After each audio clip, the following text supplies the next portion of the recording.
گل.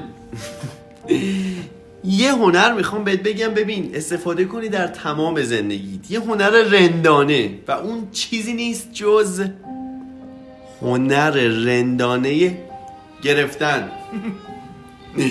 این کتاب دقیقاً همون کتابیه که میگن از رو جلدش قضاوت نکن. چرا؟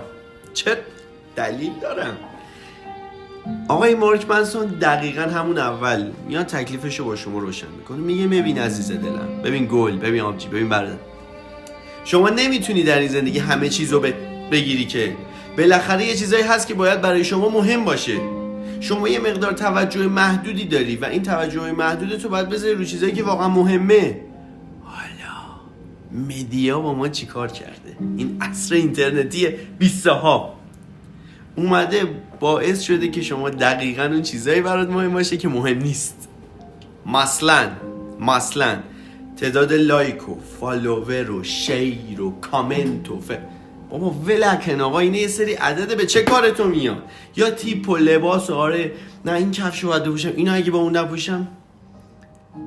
پس آقای مارک منسون میخواد اول شما رو روشن کنه که این اندک توجهی که داری بذاری رو چیزای درونیافت واقعی اصیل، اونا رو اول پیدا کنی.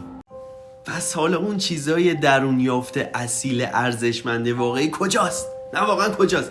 کمک میکنه به تو اینو چی پیدا کنی. یه تیکه رو گوش کن جان من.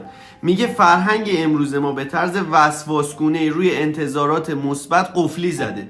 ادبیاتشو دوست دارم که خب غیر واقع گرایانه است. خوشحال‌تر باش، سالم‌تر باش، بهترین باش، بهتر از بقیه، باهوش‌تر، سریع‌تر، پولدارتر، سکسی‌تر،